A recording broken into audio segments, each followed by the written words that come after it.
but Parker is now typing away on her phone. I shrug, pushing her out of the way so I can get at the box she indicated. "How about tacos?" she asks, glancing up briefly from her phone. "I just had Mexican last night," I say through a grunt as I move the box into position. "You said I could pick."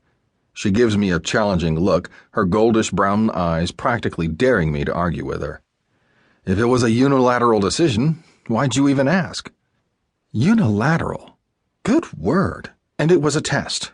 You passed," she says, trotting to catch up with me as she replaces her phone in her purse. "So how did you and Airhead meet? The Beta Phi party last night? She looked like she was 18. "Airhead?" I ask. "It was written on her pants." "Literally?" "Oh, right. Those weren't her pants. Lindsay left them last week." She makes a disgusted face as she pulls her long dark hair into a messy bun. I don't notice most things about Parker as a girl because, it's just Parker, but she does have some damn good hair. It's all Victoria's Secret model, like long and dark with lightish streaks running through it. The rest of her is kind of Victoria's Secret-ish too, but other than an initial moment of whoa when we first met, there's never really been anything between us. I guess you could say I like her too much. That and she's dating Lance, and I like the guy. I mean, we're not best friends or anything, but it's impossible to live with Parker and not have some sort of friendship with her significant other. Lance and I stop short of braiding each other's hair, but we watch games together on occasion. I'd never make a move on his girl, even if I wanted Parker. Which I don't. "So let me get this straight," she says as I swipe my credit card through the self-checkout machine. "One of your booty calls leaves her pants, which is weird, by the way, and then a week later an underclassman sorority girl willingly puts them on?" I shrug and give her a look out of the corner of my eye. What's wrong with that? Parker closes her eyes and sort of scratches at her eyebrow. "You don't tell your mother any of this, do you?"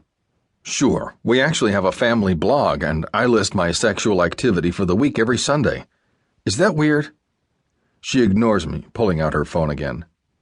"Everything okay?" I ask curiously as we head toward the garage. "What do you mean?" I glance at the phone in her hand. "You're always riding my ass about being glued to my phone, but you've been on that thing all morning." "Sorry," she says, glancing up and looking genuinely contrite. "Just going back and forth with Lance. He might have to cancel our date tonight." I don't say anything.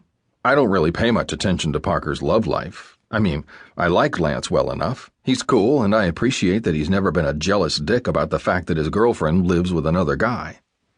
But now that I think about it, it seems like I haven't seen him around much recently.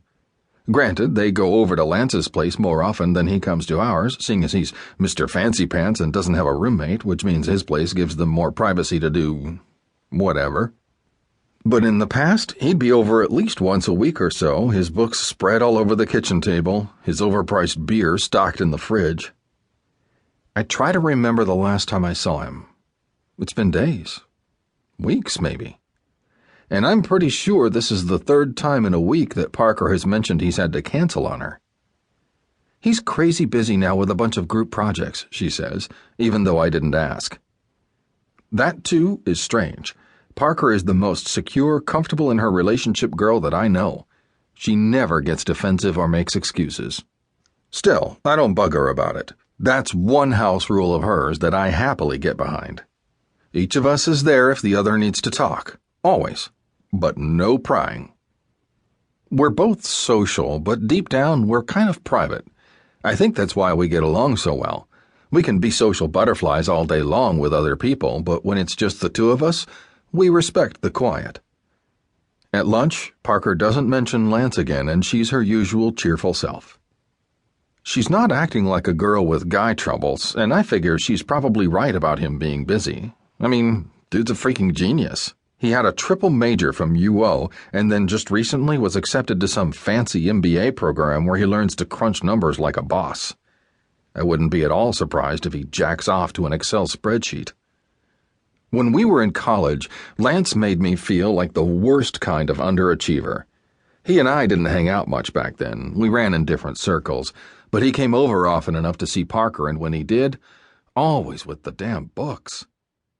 Parker, too, for that matter. She's not